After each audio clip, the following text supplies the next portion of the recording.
Hi, I'm Selena. Welcome back to my channel. Today I'm going to be reviewing two books, one of which is Into the Labyrinth by John Bierce, and the other is A Dead Djinn in Cairo by P. Djeli Clark. So technically A Dead Djinn in Cairo is actually just a short story, and this is a short novel, but we're still going to review both of them.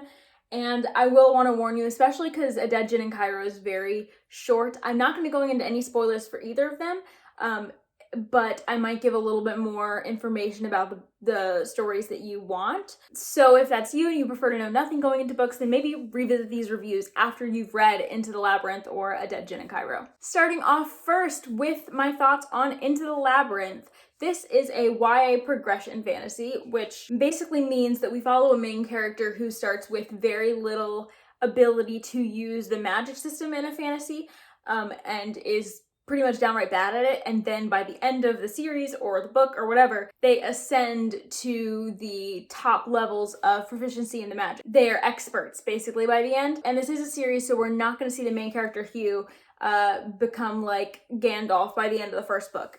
That's definitely not the case. There's a series. This is also a high fantasy, and it's also self-published. So that's the subgenres of this book, but we really just follow a boy named Hugh of Emblem who has come to this magical school Skyhold, but he's really having like a terrible time. He's being bullied, he doesn't have any friends, he doesn't have anyone back at home, he's just really struggling to be in this environment, and then on top of it, he is flunking out of all of his classes. He can't do any magic, and he expects to flunk out of the school. But basically, he is chosen, along with a handful of other students, to become apprentices to this one teacher who tells them basically that the reason that those three kids are not learning magic is not their own faults.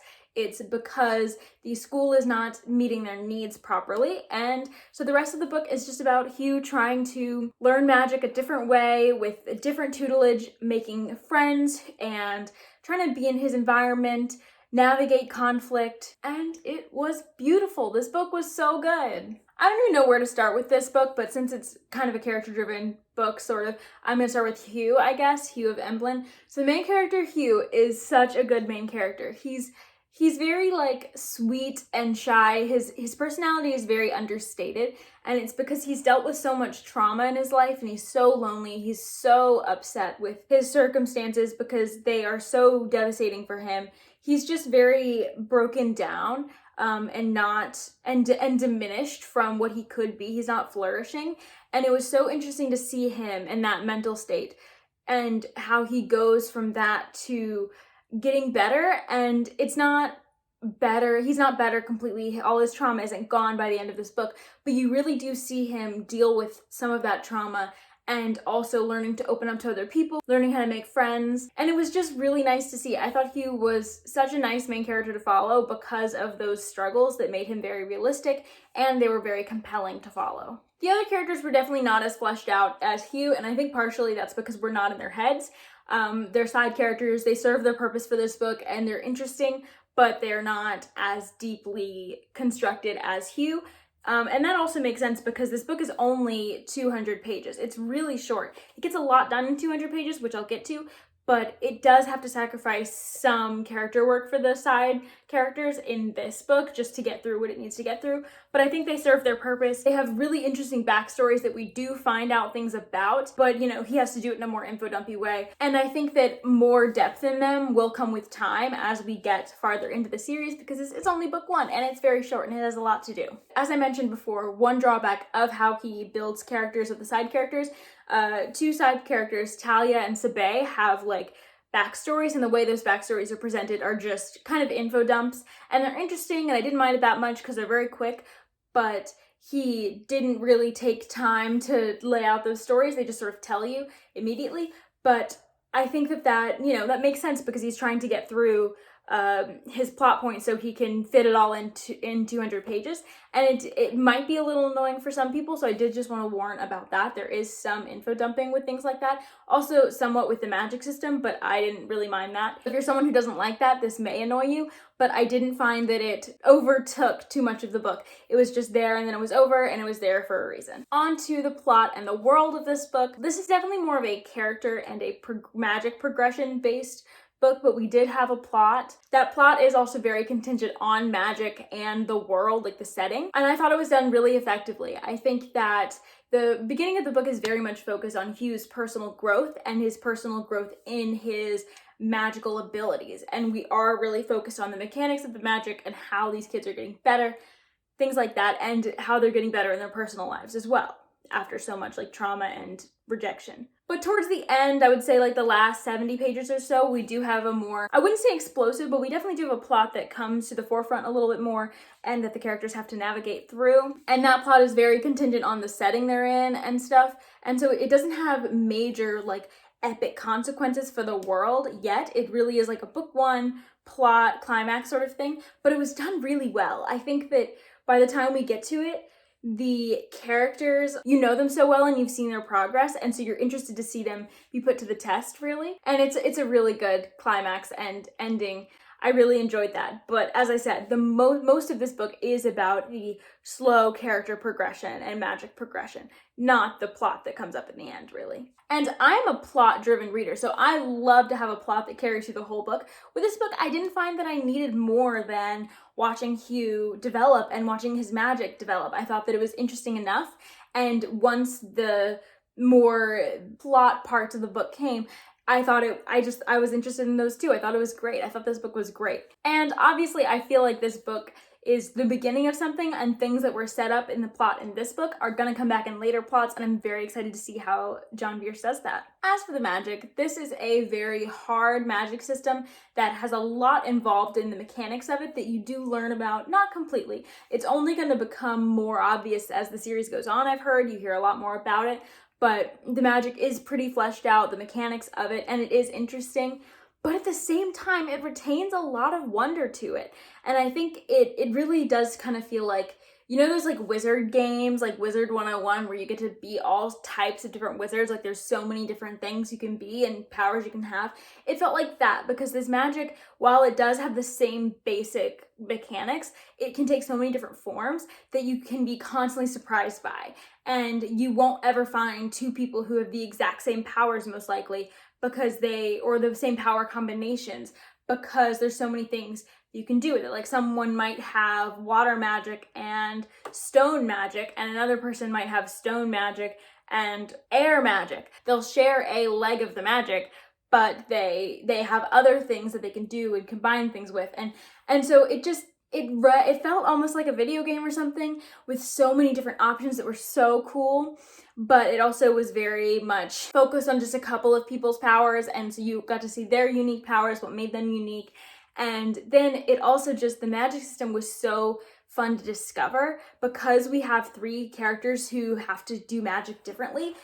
There's a lot of discovery aspect to the magic, and I think that really helps with the whimsy. I also think since we're at a magical school, there's also lots of wondrous parts of that, with different structures of the school and different just whimsical aspects to the school that maybe aren't as explained. Like there's an interesting and fun library. There's other aspects that you would think would be more at home in a book with a less hard magic system, but no, it works so perfectly. It's kind of like the perfect mix. If you love the hard magic of Mistborn, where like everything has a very specific mechanism that it uses and you know everything, it's a very hard magic system that you can still be surprised by, I think you would really like this magic system.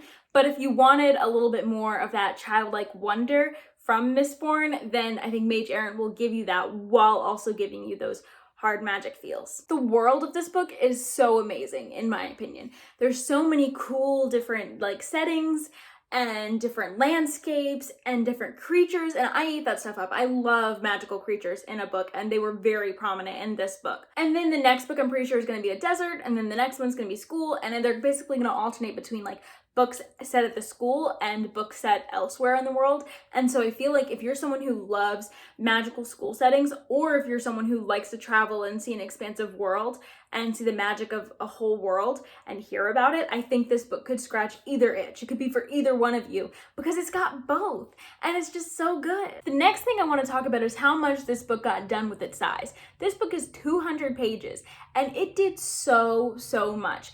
It had good characters, it's a slightly understated, but a fun plot, an expansive and magical world, a really fleshed out hard magic system, and it all in just over 200 pages. And it really just showed me how many traditionally published books, which are generally longer than 200 pages, are just, they're doing so much. Like they're doing so much with so much downtime, or trying to make things as convoluted as possible. And that's not me dragging big books. I love big, complex books, but not every book needs to be that. And I think that sometimes in fantasy we can forget that a little bit. And Into the Labyrinth is an absolutely amazing example of a book that does not lose sight of that, and that knows that it can do all of those things in a short amount of time and still have it feel like a complete story. It's just one that is a bit more readable and faster to get through than something like Mistborn. And that doesn't mean this book is any less masterful, because the foreshadowing that this book put in it,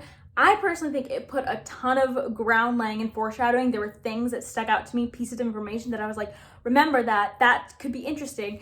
And then we would have reveals at the end of this book, and it would use different foreshadowing. There was more stuff I didn't catch. And so I'm just expecting so much stuff that was mentioned in this book to come back in future books. I'm so excited. I genuinely think that this series, if it continues how I think it could, is one of the most masterful books. Overall, I love this book so much, and I'm pretty sure I'm giving it 5 stars.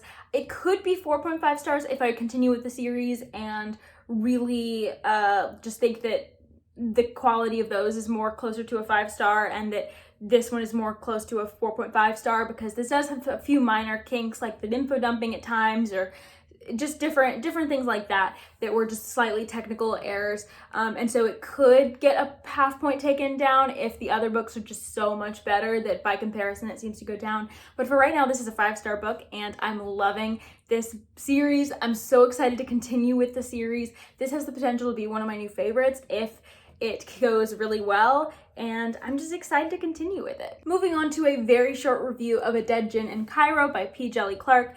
This is a short story that's about 40 pages-ish long, and so I don't want to say too much because you can't say too much. And it's about a magical detective that's living in early 1900s Cairo, where Egypt is free of colonial influences at the moment, but there's supernatural creatures from myths sort of plaguing the city. We are following a special detective that focuses on magical cases, kind of like a Dresden Files type thing. And our detective that we follow, Fatma, finds a dead djinn whose death looks to be kind of odd. And so we basically follow Fatma on like a goose chase around Cairo to find out what is going on here. And it was really good. Okay, I just talked about Mage Errant getting a lot done in 200 pages. The things this book got done in 40 pages, I don't even know how to discuss it really, but I felt like the characters were fleshed out. We didn't get too much time with them. It was more of a plot-driven thing, but they all had very distinctive personalities, and we had an amazing mystery plot that wrapped up quickly, but in 40 pages, but was also so much bigger than I was expecting and has so much more consequences that is outside of the short story. This is a series, so we're gonna continue to explore that later. And it just was not what I was expecting at all. It was so well put together. I was shocked that something this short could grip me so much and get me so invested and not leave me wanting more and feel so full.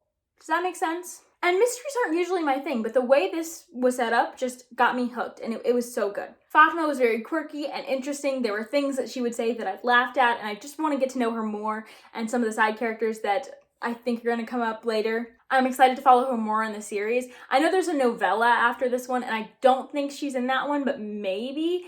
And then there's a novel that's coming out in May that stars her, and I really want to read that one because this was amazing. Fatma is also like a take on a magical detective like Harry Dresden. I haven't read the Dresden Files, and I imagine there's lots of differences here, but if you like that trope, I think you should try this out. Fatma was so interesting. She was so funny. And then the mythology of this world, the creatures that it pulled from mythology were so interesting. There were some that I cared about a little less, but there were others that I thought were so cool. I hadn't seen in fiction before, but I'd heard of, like ghouls.